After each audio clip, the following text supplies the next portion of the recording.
Nah, kan pertanyaannya apa yang dipesankan oleh Islam? Ya, apa sih yang dipesankan oleh ini saya bikin ilustrasi. Nah, gimana saya nyimpen ini ya biar enak. Ah, ini aja deh.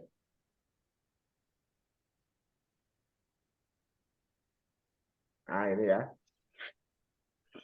Jadi iktisoduna, mainstream, alternatif kritis. Ini tiga tokoh ini ya. Iktisaduna setelah saya baca bukunya. Ibu Bapak punya bukunya? Belum, Prof. Mohon Loh, di-share, Prof, pokoknya. googling lah, googling ya. Banyak itu ada beberapa. Jadi gini, saya nggak yakin bahwa buku itu sudah di-share gratis, sudah ada di apa di open source itu. Tapi ada beberapa web, ada beberapa blog yang men-share itu. Jadi ya selama itu ada yang menyediakan secara gratis, silakan di apa dilakukan aja ya, diambil aja itu. Oke, jadi eh, karena ilmu ekonomi Islam itu atau syariah itu ya kalau biasanya untuk dunia itu ekonomi Islam ya, ekonomi syariah itu di Indonesia lebih menggunakan istilah Indonesia. Bentar, tuh kan masuk ke sini.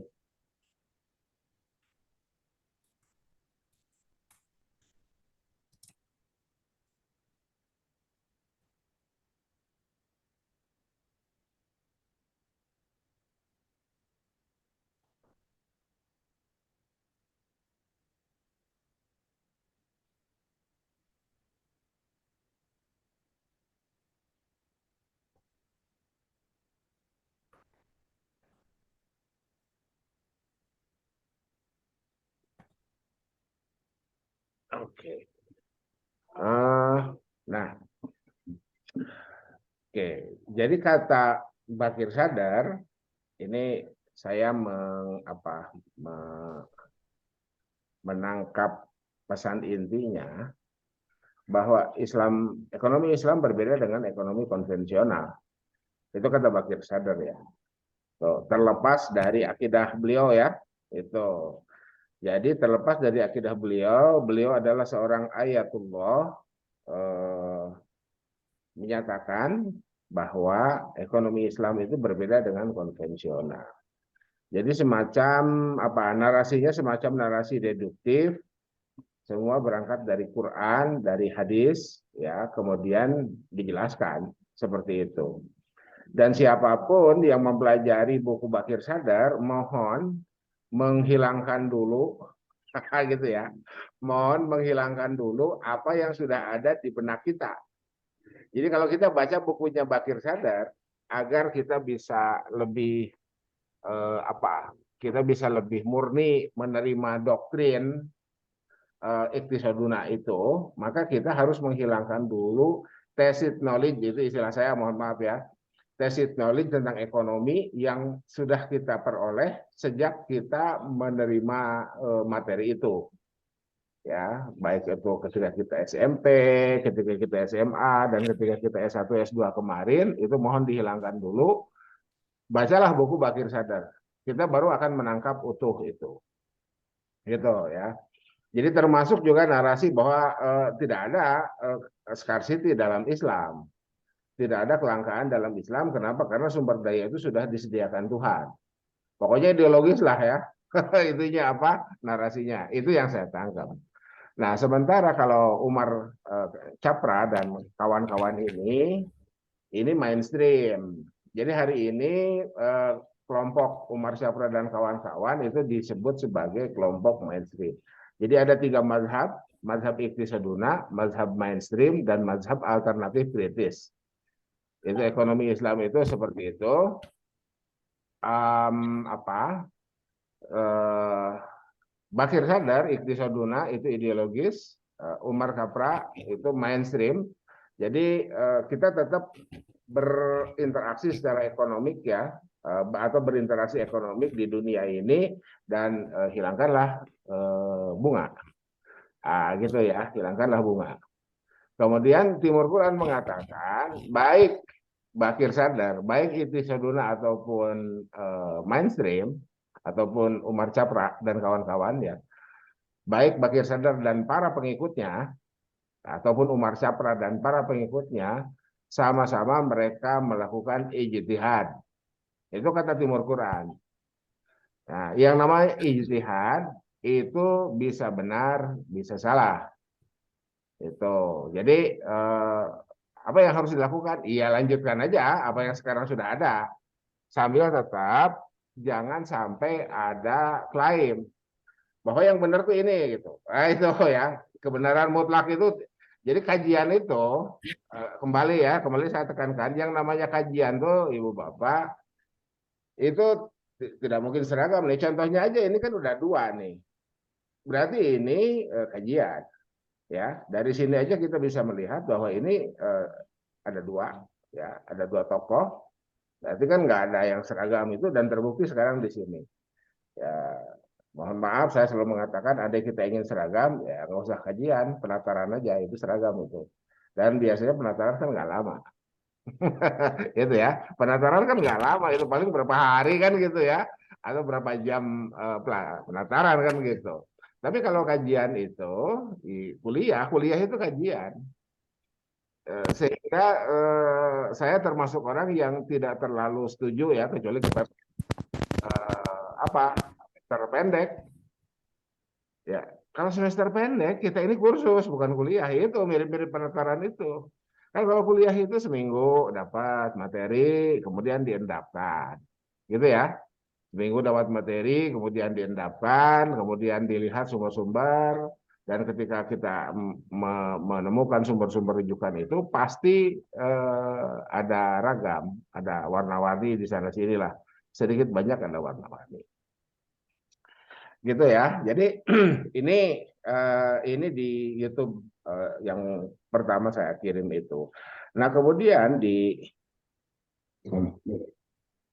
apa yang salah? Itu kenapa? Karena oke. Nah, eh,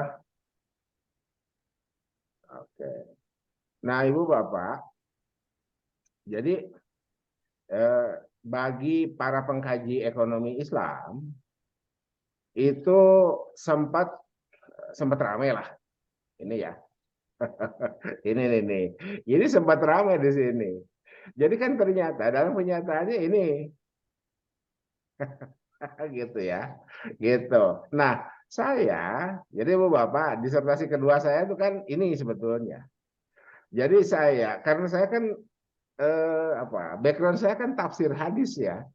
Jadi ketika tafsir hadis, saya melihat, memposisikan tanpa tanpa juga merujuk. Jadi saya sudah lebih dulu jadi calon mufasir muhadis ya, anggap saja demikian. Sebelum saya baca bukunya Iqtisaduna. Jadi saya sudah memiliki bahan sedikit lah ya gitu, hanya sekedar ketertarikan aja dulu itu. Bagaimana sih ekonomi dalam perspektif ulumul Quran, ulumul hadis itu. Tuh. Dan nanti Bu Bapak di akhir perkuliahan kita di setelah SUP itu kan ada ujian kualifikasi ya. Dan ada ujian kualifikasi ilmu hadis ahkam dan ilmu tafsir ahkam. Itu tafsir hadis itu ya. Jadi biasanya saya yang termasuk saya ya, tidak belum tentu juga semua mahasiswa dapat soal dari saya. Andai dapat soalnya dari saya, maka saya minta seluruh mahasiswa untuk menuliskan, mengungkapkan apa yang dikuasainya terkait dengan ekonomi syariah ini, baik yang ES ataupun yang HES, itu bersumber dari Quran dan hadis itu. Itu soalnya seperti itu. Pak Anton kenapa dibocorkan dari sekarang? Itu tadi ya. Saya selalu mengatakan bahwa kuliah kita ini kontinum akumulatif. Ya, perwalian harus segera dilakukan. Seringkali saya sampaikan itu, dan bahan disertasi itu mulailah dari sekarang. dari sini saja nih, dari tampilan ini kita bisa, ini kalau mau ya, ini banyak apa? Banyak pintu. Andai kita mau menuliskannya dalam disertasi. Nah, sebelum menuliskan dalam disertasi, berlatihlah menulis makalah, gitu ya. Dan kirimlah ke jurnal-jurnal yang ada. Makasih itu kemarin Pak Kiai ya, Pak Kiai udah terbit Sinta berapa tuh 4 ya, Pak Kiai. 4 ya, Prof. Gitu ya. Pak Kiai itu kan kelas A ya. Kelas A. Nah, SA, Prof. ya, ini kan jadwal kelas B ini sebetulnya, tapi nggak apa-apa. Kalau misalkan bisa, saya sengaja kirim itu. Yang ES-nya ada yang masuk nggak deh? Ada. Ada. Oh, oke. Berarti kan kalau yang ES-nya ada yang masuk, ya sudah. Nanti sore kita ngabuburit aja. Oke. Nah, jadi Ibu Bapak mohon dilihat ini. Dan sampai sekarang kelihatannya masih di sini kita ini. Ya, kelihatannya masih di sini. Itu. Jadi ada stagnasi, ada led Islamic Bank device a series of legal trick. Ini hiyalul ahkam, itu ya. Orang HES-nya ini bicara hiyalul ahkam. Nah, orang ekonomi pembangunannya atau orang bankingnya sendiri misalkan melihatnya ini more closely to conventional bank. Lah, terus bahayanya di mana? Bukan bahaya lah, apa istilahnya ya? Main problemnya di sini. Ignore the egalitarian spirit of the law of zakat and created a scenario where zakat is not able to help the billion of poor people around the globe. Nah, ini sekarang, dan ini yang kemudian saya menghubungkannya dengan misi awal kenabian. Misi ekonomi awal kenabian atau misi awal kenabian secara umum, aspek teologisnya tauhid, aspek humanitiesnya itu membebaskan budak, mengentaskan kemiskinan, mengurangi ketimpangan. Kalau mau seperti itulah itunya ya. Jadi kalau misalkan ditanya Ibu Bapak Saudara, apa sih misi awal kenabian dari aspek ekonomi itu? Ya, atau apa sih misi awal kenabian itu? Awal risalah itu apa? Ya, tauhid dan kemanusiaan. Sebetulnya kita bicara kemanusiaan aja itu cukup. Karena kemiskinan di dalamnya adalah kemanusiaan. Itu. Jadi kemarin apa? Kalau Ibu Bapak Saudara baca sejarah perbudakan. Itu kan baru kemarin kan itu. Hilang itu Raja Faisal. Sebelumnya perbudakan itu komoditi. Ya. Nah, repotnya fikih kita masih mengakomodir. Dan bahkan kalau Ibu Bapak sekarang lihat para penceramah di YouTube, itu ada yang mempertahankan auma malakat aimanukum itu sebagai bentuk syariat. Jadi kalau kita tidak mengeksplor al-ibrah bil ma'ani la bil alfad, ya kita berarti al-ibrahnya bil alfad la bil ma'ani. Gitu ya. Ketika kita al-ibrahnya bil alfad la bil ma'ani, ya kesimpulannya konsekuensi hukumnya auma malakat aimanukum masih ada sampai sekarang. Itu, dan itu secara terang-terangan dipampang di webnya ISIS. Sehingga orang yang berada di luar ISIS, yang laki-lakinya jadi abid, yang perempuannya jadi amat. Itu seperti itu, ya. Terserah ya ISIS itu dibuat oleh siapa, dibuat oleh orang yang ingin menghancurkan Islam dan lain sebagainya, itu terserah sudut pandang itu atau terlepas dari sudut pandang itu. Yang jadi soal sekarang, kita masih menemukan ya narasi fikih auma malakat aimanukum itu adalah syariat Islam. Bukan sesi sejarah yang harus diselesaikan. Ya, bukan sesi sejarah yang harus diselesaikan. Kalau kita mau mengembangkan narasi, Ibu Bapak lihat surat At-Taubah itu yang tentang zakat itu, di akhir ayatnya faridatan minallah. Lihat tuh. Boleh lihat tuh. Jadi kalau faridatan minallah berarti ya subjected to zakat itu kewajiban yang harus dihilangkan. bukan malah dilanggengkan kan gitu. Itu ya, itu seperti itu. Oke. Nah, oke, jadi Ibu Bapak silakanlah ya, silakan dibaca ini, disimak. Itu. Nah, ini ya, what's wrong, what went wrong, apa yang salah nih, ini apa webnya juga saya sampaikan di sini ya, gitu. Dan mari kita apa?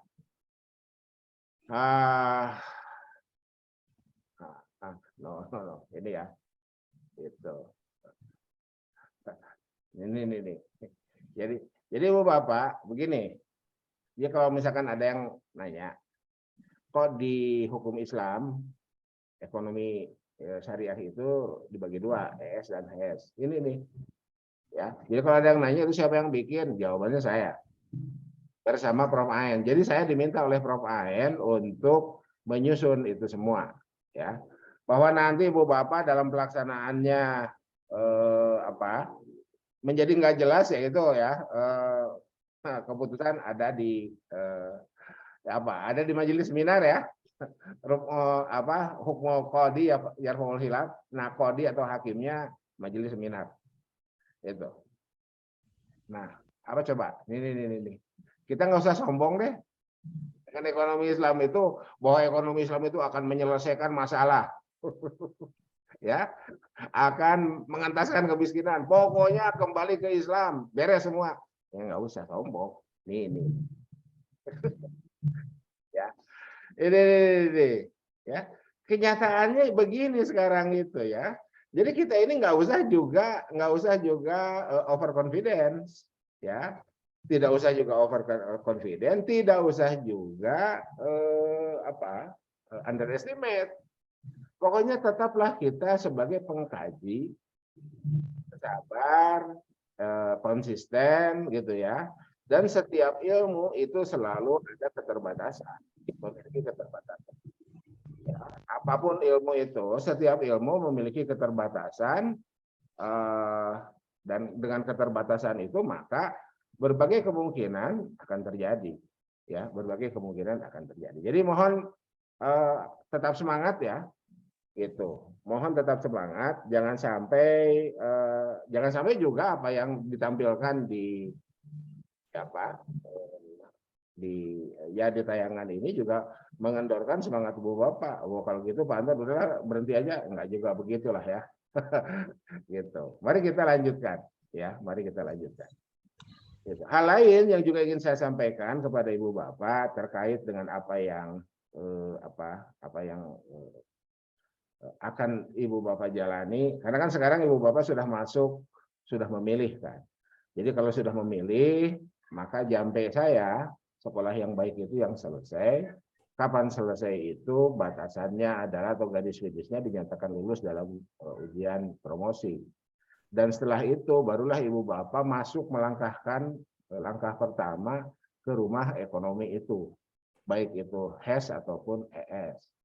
Dari situlah Ibu Bapak boleh atau mulai belajar. Jadi kalau sekarang ini belajar, bukan belajar ya. Kita sedang belajar untuk belajar. Gitu. Nah, kapan belajarnya? Nanti setelah dinyatakan lulus itu. Ya.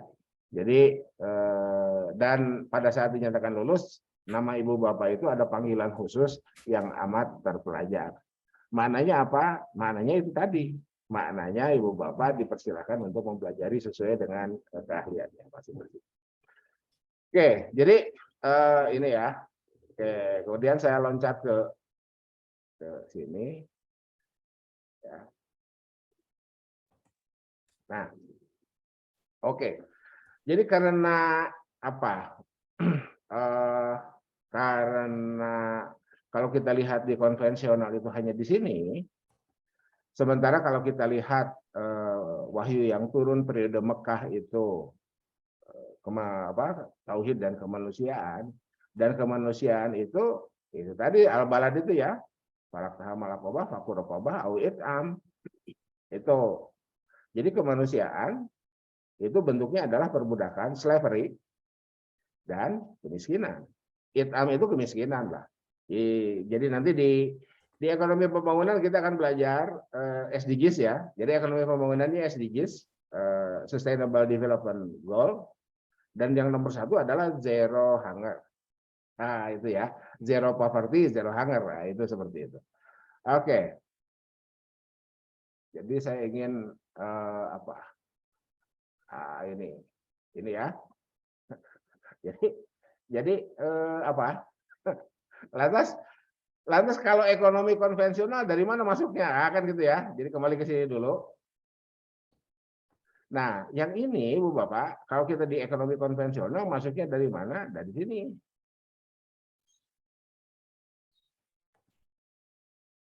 Dari ekonomi filantropi. Gitu. Ya.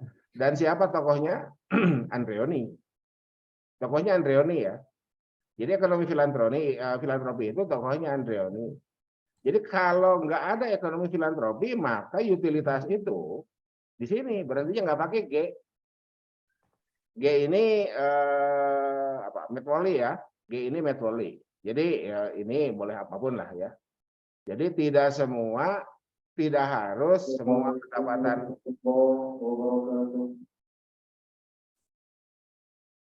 Tidak harus semua pendapatan yang kita miliki itu kita habiskan. Nah, asumsinya kan seperti itu. Jadi bagi yang mau bikin makalah dari situ utilitas versi ekonomi Islam boleh dari sini kita turunkan, ya dari sini kita turunkan. Oke, nah, jadi ini ya, ini penjelasannya lah. Silakan disimak saja. Kalau sudah terima kasih. Nah ya, nah. Ibu Bapak, di ekonomi konvensional itu saya menemukan bukunya Don Bush. Don Bush, Fisher and Stark itu. Ada bukunya 2004 dan ini jadi kapan saya menemukan ini? Pada saat saya bikin disertasi, ya. Pada saat saya bikin disertasi, ternyata saya menemukan ini dan ini dikatakan oleh Don Bush. Dan saya nggak yakin Don Bush bahasa ekonomi Islam. Ya. Nah, dari mana Don Bush ini dapat? Dari agregat narasi ekonomi makro. Jadi shifting income to less wealthy families will increase overall consumption and stimulate the economy. Jadi kalau hari ini Bu Bapak kita bisa melihat siapapun presidennya di seluruh dunia di negara manapun meminta warga negaranya untuk menggenjot konsumsi, itu dalam rangka ini. Jadi jangan menabung di bawah bantal. Tabungkanlah di lembaga keuangan, apakah itu bank ataupun non-bank, dan oleh lembaga keuangan itu diinvestasikan. Atau kita sendiri langsung berinvestasi. Nah, itu seperti itu ya. Kenapa? Karena akan menghasilkan ini. Akan ada transmisi moneter. Ya, to the less wealthy family. Nah ini. Gitu. Jadi kalau misalkan kita nyimpennya di bawah bantal, kita mendidik anak kita bikin celengan itu, ya bikin celengan nggak apa-apa lah, tiap bulan nanti dikirim ke Bank Syariah gitu ya, ke BSI lah kira-kira gitu ya. Itu silakan aja. Gitu. Jadi ini ya, ini menjadi apa? Menjadi menjadi titik temu antara syariah dan konvensional. Makanya Ibu Bapak, saya sempat mengatakan di beberapa pertemuan yang lalu ya, meskipun saya lupa apakah di semua kelas sudah saya sampaikan atau belum, suatu saat kita akan sampai pada titik konvergensi antara si kaya dan si miskin itu. Nah, hanya kapan itu terjadi, itu yang para ekonom tidak bisa memprediksi. Tapi kalau arah itu sudah mulai bergerak ke arah sana. Itu ya. Jadi konvergen aja. Andai misalkan di seluruh dunia ini, ya. Jadi ketika saya bicara mikro makro, anggap saja di satu wilayah, paling besar negara lah kira-kira gitu. Tapi kalau mau misalkan ekonomi internasional sebagai bagian dari ekonomi makro itu dimasukkan, berarti kan regional. Tapi nanti di semester 3 kita akan dapat ekonomi pembangunan dan kita akan menemukan substansi narasi yang menyatakan bahwa suatu saat negara yang kalau kita bagi menjadi dua itu the have dan the have not, itu jarak antara the have dan the have not itu sudah mengarah kepada titik yang konvergen. Hanya kapan itu yang para ekonom tidak ada yang berani menyatakannya. Ya jangankan para ekonom lah, matematikawan juga kan yang sudah jelas tiap hari ngurus angka itu nggak ada yang berani. Gitu ya. Jadi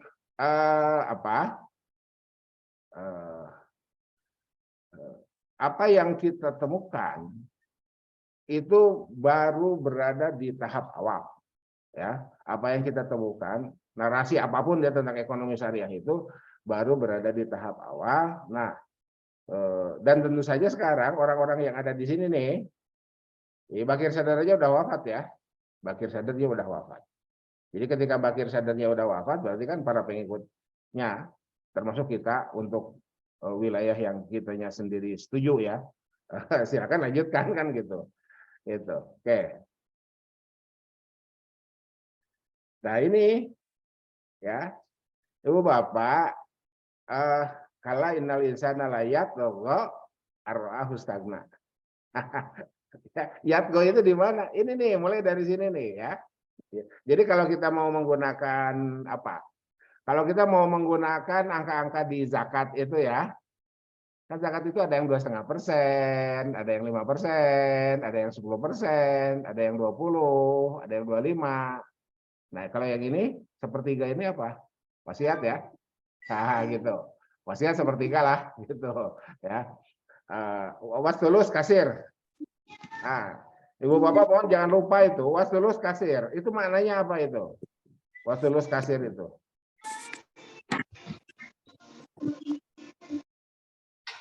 Makna was tulus kasir itu Ibu Bapak lacak apa yang dikemukakan oleh Ibnu Abbas. Makanya Ibnu Abbas itu membuat batasan sendiri.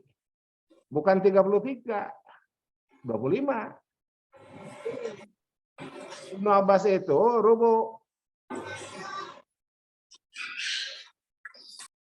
Ya, Ibnu Abbas itu rubu, tidak sulus. Gitu ya. Was tulus kasir itu. Ya, jadi Ibnu Abbas justru bisa apa? Bukan bisa ya.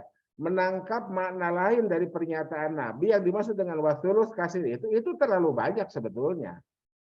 Tapi lagi-lagi kita kan lebih sering menggunakan al-ibrah bil alfaz lah bil ma'ani. Nah, itu. Jadi mumpung Ibu Bapak sekarang kuliah, berlatihlah. Jadi anggap saja itu 2 kutub narasi ya. 2 kutub narasi. Saya berharap Ibu Bapak dapat materi dari mata kuliah studi naskah fikih, usul fikih. Dalam Islam itu kan ada 2 madrasah. Madrasah lafziyah, ada madrasah maknawiyah atau apapun yang disetarakan ya. Itu berawal dari mana? Berawal dari pemahaman sahabat terkait dengan peristiwa salat asar di Bani Quraizoh. Kan hadisnya, teks matannya, la yusallianna ahadunil asra illa fi Bani Quraizoh. Singkat cerita, itu syariah ya. Jadi syariah itu Nabi tidak ikut. Kalau Nabi ikut namanya ghazwah ya. Itu seperti itu. Oke. Singkat cerita, berangkatlah syariah itu dan waktu asar hampir habis atau sudah habis ya, menjelang habis lah. Sementara Bani Quraizoh masih jauh. Sahabat terbagi 2. Ada yang sholat di perjalanan, ya. Ada yang sholatnya di Bani Quraizoh. Meskipun itu sudah lewat waktu asarnya, ya. Itu jadi dari situlah itu kan pemahaman orang itu mau lafziyah mau manawiyah. Kalau mau lafziyah karena Nabi mengatakan secara eksplisit la yusallianna ahadunil asra, bahkan dalam Sahih Muslim untuk syariah yang lebih dulu dikirim bukan asar, la yusallianna ahadunil zuhra atau kama qala rawi ya, nanti saya cek lagi. Jadi ada yang asar, ada yang zuhur. Dari situ kemudian lahirlah 2 pemahaman dari para sahabat itu. Ya. Kata sahabat yang menangkap bahwa bukan itu maksudnya, Nabi menyuruh kita cepat agar sebelum maghrib kita sudah sampai Bani Quraidah. Jadi sholat asarnya di Bani Quraidah saja. Maksudnya ke sana. Ya. Nah, sahabat yang satunya lagi, yang satu kelompok lagi pemahamannya, enggak peduli amat kita menyampai kapanpun, yang jelas sholat asarnya nanti di Bani Quraidah. Dari situlah kemudian terlahir ahlul lafzi dan ahlul makna. Gitu ya. Itu ada di bukunya Ibnul Qayyim tuh, ya. Ada di Zadul Ma'ad, ada di I'lamul Muwaqqi'in. Tuh, ya silakan dilihat. Itu. Nah, oleh karena itu, Ibu Bapak, sampai hari ini kita bisa kan kita jadi tahu, oh ternyata begini toh pemikiran kita itu ya. Yang lafziah itu ya lafziah. Ya apa yang tertulis dalam lafaz itulah agama. Gitu ya.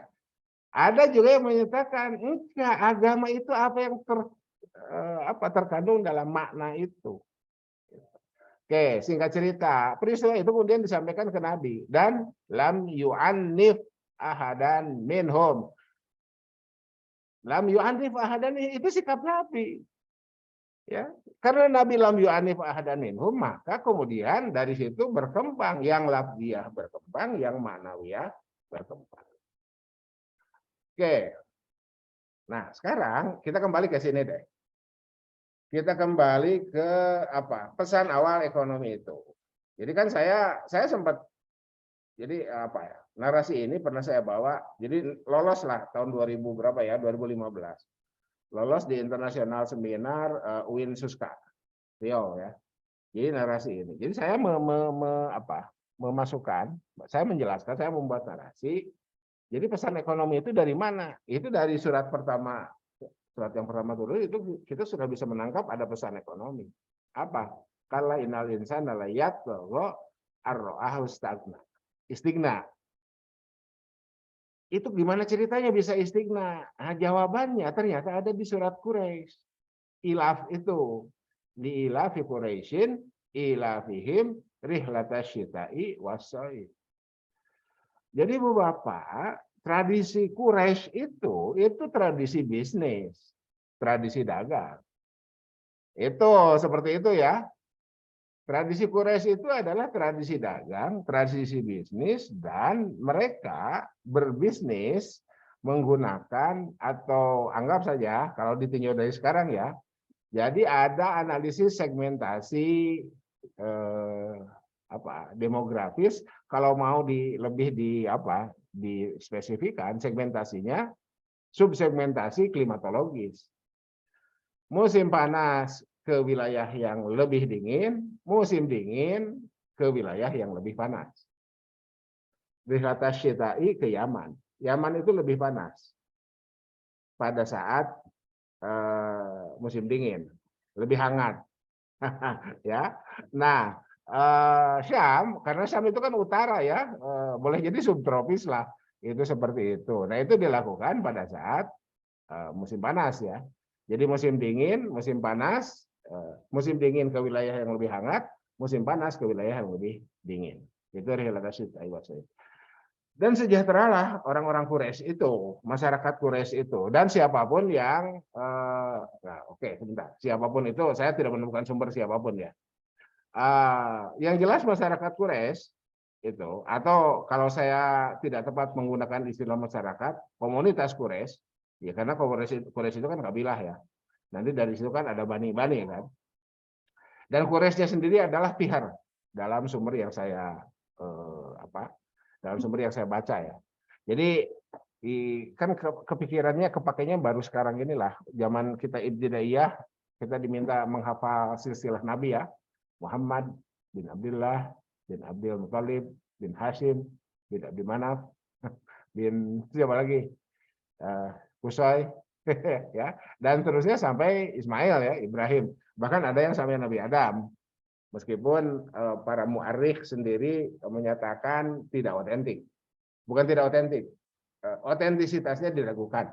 Nah, gitu ya. Otentisitasnya diragukan. Oke. Nah, jadi istighna itu dimulai atau kelanjutan dari informasi ilaf dalam surat Quraisy itu. Ya, istighna itu. Jadi surat Quraisy menggambarkan betapa keberhasilan bisnis masyarakat Quraisy atau komunitas Quraisy itu luar biasa sehingga mereka sejahtera, ya. Nah, tetapi biasalah, ya. Wa idza masal insanu durun da'arabahu, kan gitu ya. Jadi ketika ingat Tuhan tuh ya ketika durun aja.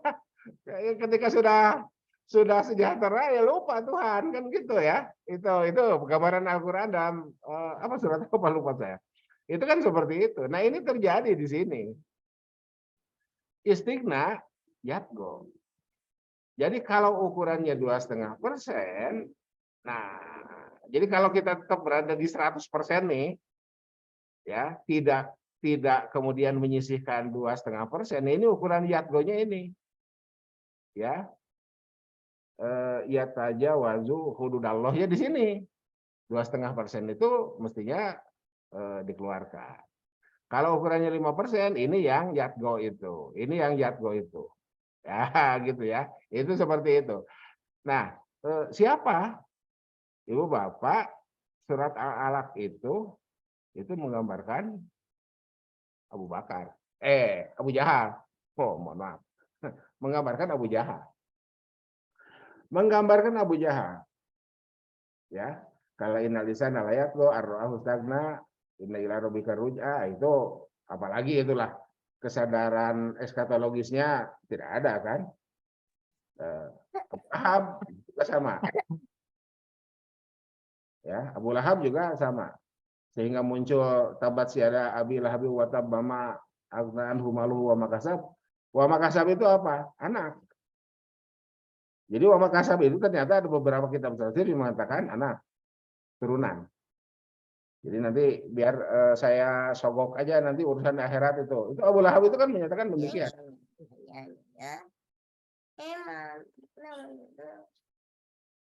Ya, itu seperti itu. Nah, oke.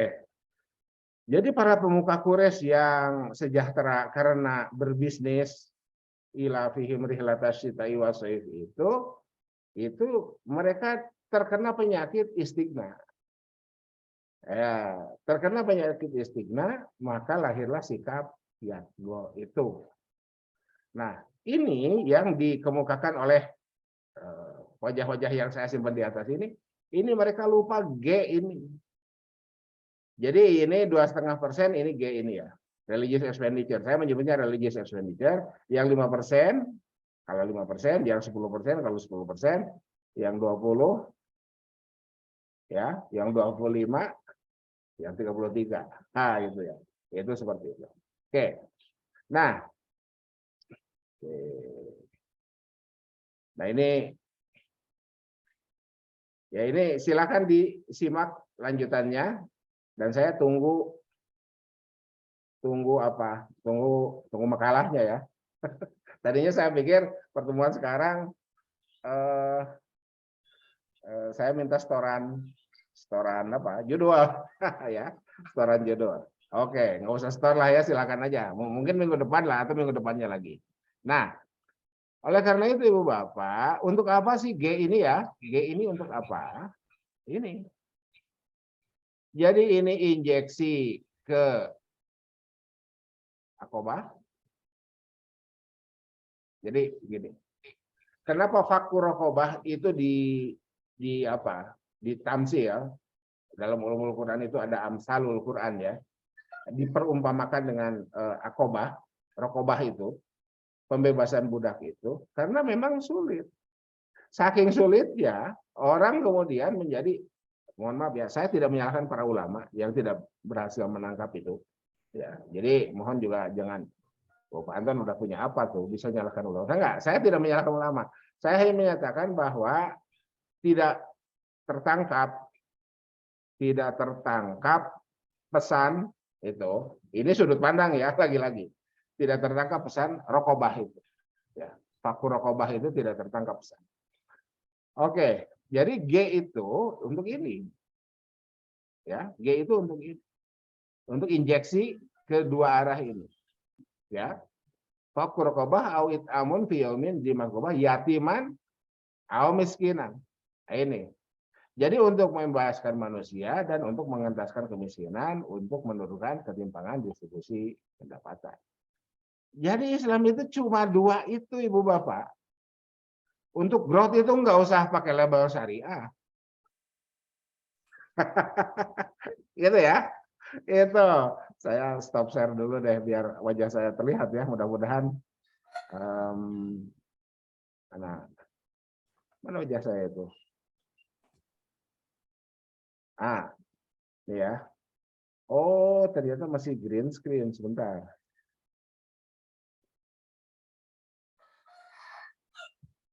Enggak, Prof, udah bagus. Tar. Nggak, biar enak aja.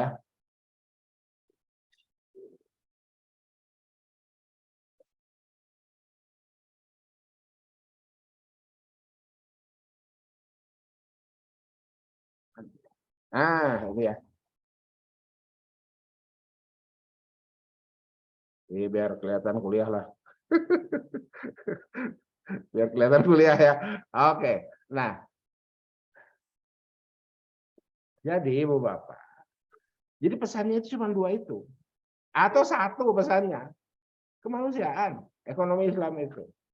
Untuk growth itu nggak usah pakai label syariah. Gitu kan? Tuh. Jadi apa?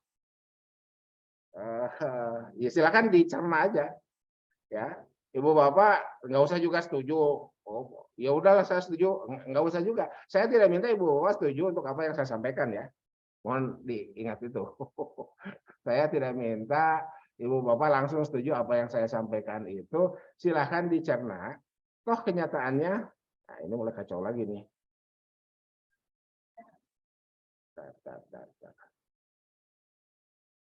Galeri.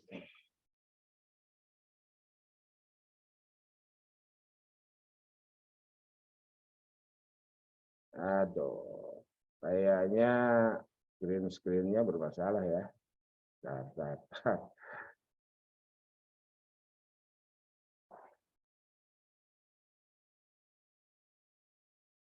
Ini malah wajah saya ini nggak ada.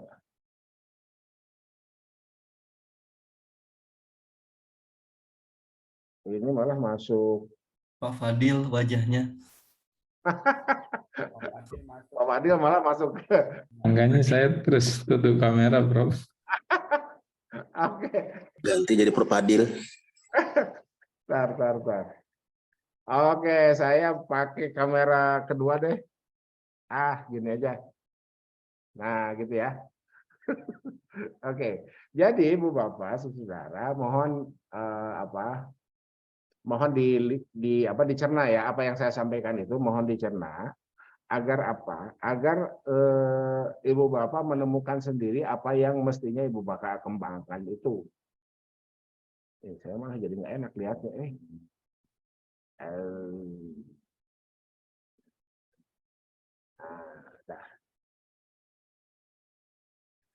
Oke. Jadi kalau Ibu Bapak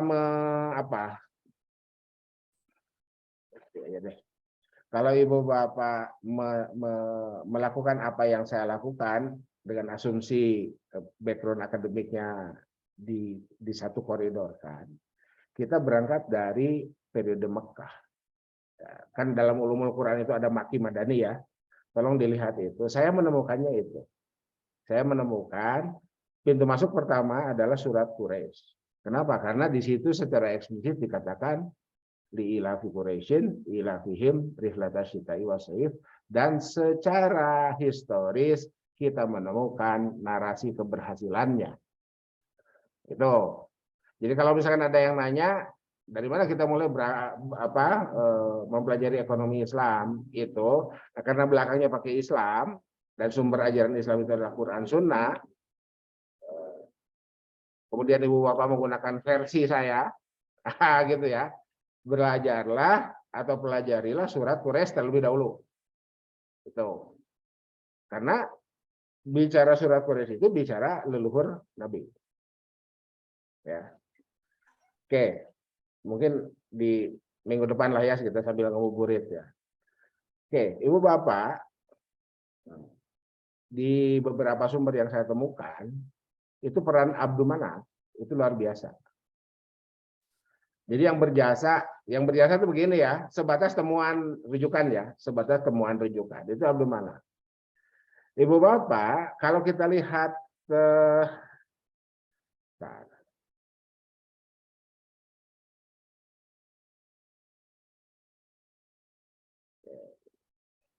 jadi ini mudah-mudahan sudah hatam sampai sini ya, Ibu Bapak menyimaknya. Ini mudah-mudahan sudah hatam sampai situ, karena di mana?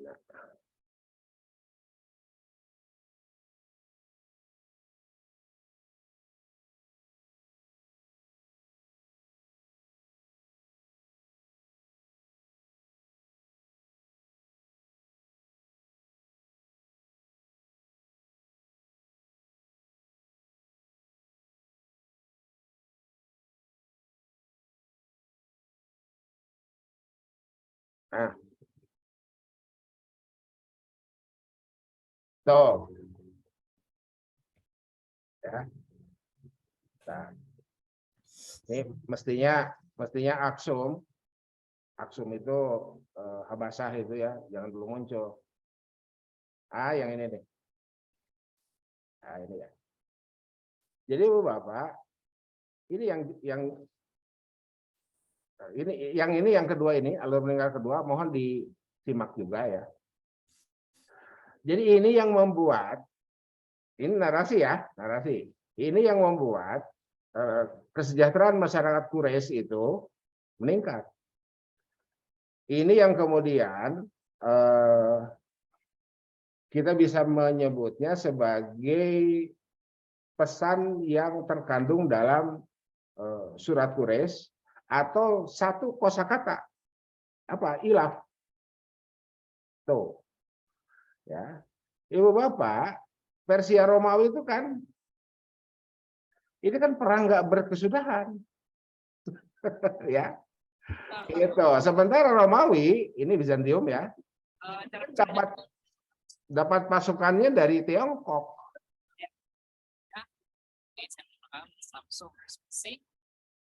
Ya. Dapat pasukannya kan dari Tiongkok. Nah, sekarang dari Tiongkok ke Romawi itu kan melalui Persia kalau pakai jalur darat. Ini nih ASEAN Trade Route 400 sebelum 400 Masehi ya. Nah, Nabi kan 571. Nah, ini ya. Ini Nabi kan 571, ini 400 gitu kan. Ini zaman Abdul Manaf. Jadi Abdul Manaf bukan usul. Ya saya menyebutnya di tulisan saya usul ya. Usul ke Kaisar Romawi. Mau nggak pasokan dari, ini bahasa saya ya. Itu. Mau nggak ada jalur ekspedisi komoditi yang lebih aman? Pakai jalur laut. Jadi ini dari sini ke sini. Oh, ke Selat Malaka. Oh, ke sini. Ya. Ini ke Selat Malaka nih. Ya. Cipadung kan di sini nih. Di sebelah. Ini kan Sumatera ya. Gitu. Jadi ini yang terjadi. Itulah sebabnya kenapa Mekah menjadi kota transit. Nah, gitu ya. Itulah sebabnya Mekah menjadi kota transit. Dan karena kota transit itulah kemudian meningkat. Ya. Rihlatasi Taiwasev sendiri seperti ini. Ya. Nah, ini ya. Rihlatasi Tai Wasoid. Nah, Rihlatasi Tai Wasoid.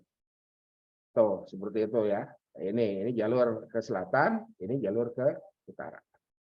Tuh, dari sini lanjut ke sini.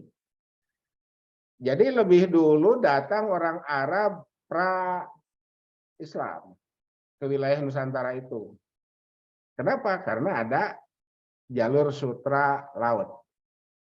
The Silk road itu. Jadi ILA itu ada hubungannya dengan jalur sutra. Gitu ya. Ada hubungannya dengan jalur sutra. Ibu Bapak coba lihat nih. Ini ada slide ya. Ini manusia nih. Coba ya. Jadi bersyukurlah kita dikirim Tuhan, roh kita itu ke jasad yang hidup di abad sekarang. Nggak kebayang kalau kita dikirim Tuhan, roh kita ke jasad yang hidup di 400 Masehi ini, dan kita berada di komunitas yang kalah perang. Otomatis jadi budak tuh. Tuh ya. Padahal kita asalnya merdeka. Oke, ya. Jadi sampai sini dulu lah. Aduh, sudah lebih dari 1 jam ya saya bicara ya. Sudah lebih dari 1 jam. Oke. Nah, jadi itu bahan kajian kita ya, bahan kajian kita untuk kita kembangkan. Saya kembali saya sampaikan kuliah dengan saya itu sifatnya kolosal ya Ibu Bapak ya. Kolosal. Ini ada ibunya nggak? Apakah ibunya sudah mulai ada yang hadir? Ada, Prof. Ada. Oke. Hadir, Prof. Nah, ini. Hadir, Prof. Oke, thank you. Ini Pak Kiai. Ada berapa Kiai di sini nih? Saya lihat Pak Irfan Kiai nih. Background-nya ya. Background-nya itu kitab kuning semua tuh. Ampun. Hanya background aja. Begini Ibu Bapak ya. Jadi andai Ibu Bapak yang sudah memiliki tradisi turosnya sudah menjadi makanan sehari-hari, mohon bekerja sama dengan yang belum. Itu mohon bekerja sama dengan yang belum. Maksud saya begini, biar temuan kita saling melengkapi aja Ibu Bapak ya. Yang jago matematika mohon berbagi dengan yang Pak Anton ternyata baru tahu materi ekonomi itu pakai matematika. Iya, seperti itu. Jadi yang tadi itu ya, kenapa di kelas ES itu ada Bu Asti, ada Bu Elis ya, itu karena yang tadi itu kita menjelaskan zakat tuh kayak tadi itu ya, mau zakat, mau infak, mau sedekah, pakai persamaan identitasnya yang tadi itu ya, itu seperti itu. Kenapa pakai itu? Ya biar kelihatan ekonominya aja, gitu ya, biar kelihatan bahwa kita belajar ekonomi lah gitu. Kalau nggak pakai itu ya nggak belajar ekonomi, gitu ya. Jadi mohon saling berbagi, saling mengisi yang sudah terbiasa dengan kitab-kitab kuning atau naskah-naskah berbahasa Arab, mohon berbagi dengan yang belum terbiasa. Bagi yang terbiasa dengan analisis kuantitatif, mohon juga berbagi dengan yang analisisnya masih fikih, usul fikih, qawaid fikih gitu ya. Jadi sehingga kita saling melengkapi. Tidak ada pendekatan keilmuan yang sempurna, selalu ada kekurangan-kekurangan. Ya, tidak ada yang sempurna, selalu ada kekurangan-kekurangan. Jadi saya setelah jadi GB, bertambah usia, ya betul. Jadi tidak hanya ruh yang kolil itu, semua ilmu itu kolil. Bahkan nggak kolil acan lah cek orang Sunda mah. Bilang ilmu saya tuh kolil itu terlalu sombong juga. Yang saya tahu, yang saya baca aja, cuman itu.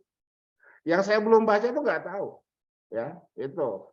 Apalagi dengan bertambahnya usia, waman nu'amirhu nunakishu. Dulu nggak pernah pelupa, sekarang jadi pelupa gitu kan. Hari ini baca, kalau dulu hari ini baca itu nempel. Sekarang hari ini baca, 2 jam kemudian lupa apa yang saya baca, gitu ya. Nah, mumpung sekarang ibu bapak masih usianya beda-beda dikit ya. Gitu, silakanlah itu agar tidak lupa. Kalaupun lupa tetap aman, ikatlah ilmu itu dengan tulisan ya. Riwayat Ibnu Abdul Bar ya, atau kama qala rawi lah, lupa saya itu aja ya. Jadi ikatlah ilmu itu dengan tulisan dan mulailah menulis makalah. Itu Bapak ya, Ibu Bapak, mohon mulailah menulis makalah, karena mungkin minggu depan saya akan saya minta laporannya lah.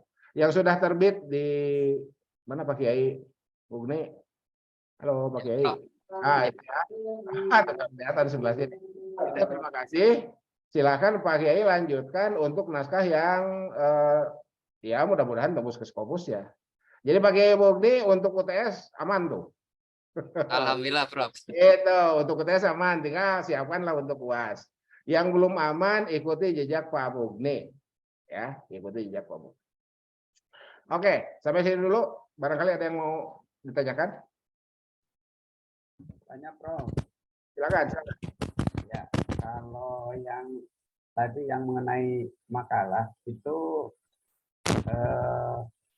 harus cinta atau harus yang harus tulis gitu?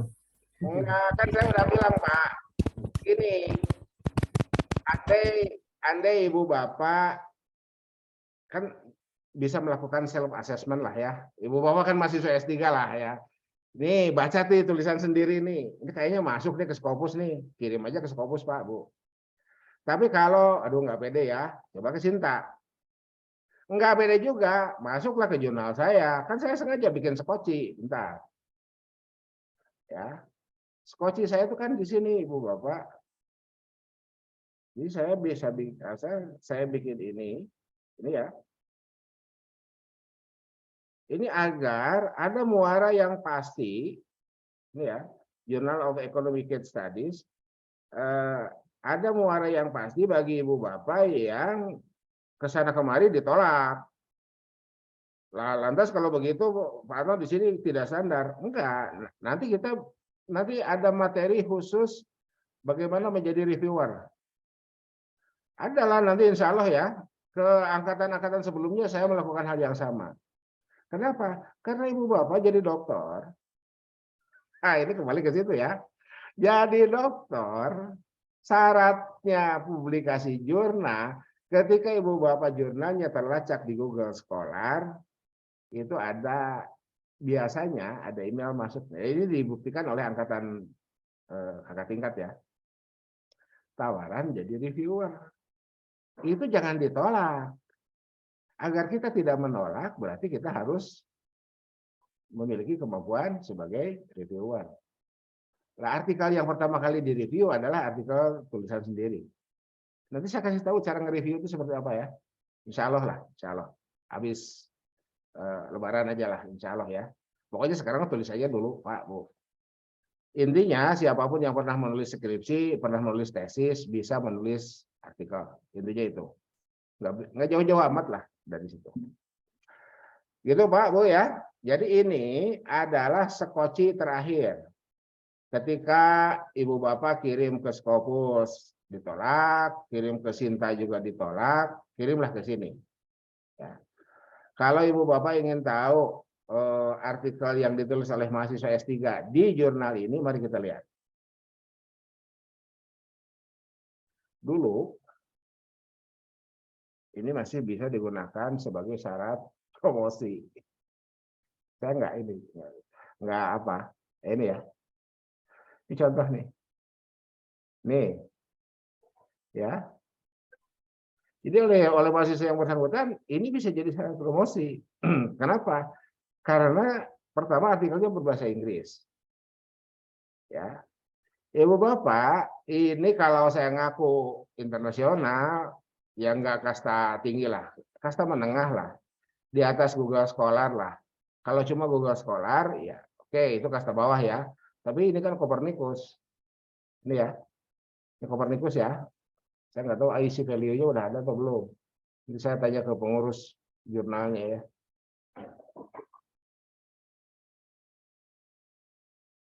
Jadi Copernicus itu kalau di POPAK itu sekasta dengan DOAJ. Nah, ini ya, ada nih, di Copernicus. Oke. Nah ini adalah artikelnya. Conventional Banking, Syariah Banking, and Financial Justice. Mahasiswa S3-nya ini. Ini dosen UIN IAIN Palangkaraya. Ini alumni. Jadi ini mahasiswa pasca. Ini dosen IAIN Palangkaraya. Ini dosen STAI Darul Aqom Muhammadiyah Garut. Artikelnya ini dan oleh yang bersangkutan dijadikan syarat munaqosyah. Pada saat itu masih bisa. Nggak tahu yang sekarang. Gitu ya. Gitu. Terlepas dari itu semua, ini adalah skoci terakhir bagi Ibu Bapak yang artikelnya ditolak di sana sini. Kalau ditolak di sana sini itu berarti kan tidak standar. Nah, how to make our artikel jadi standar? Nanti saya ini harus luring ya, nggak bisa daring ini. Ya, pengalaman dah. Insya Allah ya, sebatas pengetahuan saya, sebatas pengalaman saya akan beri keterampilan Ibu Bapak untuk mereview makalahnya masing-masing. Gitu ya, untuk mereview makalahnya masing-masing. Gitu Pak Setiadi. Mas Setiadi yang urusan tanya ya. Oke. Bisa dipahami oleh yang lain? Maksud saya?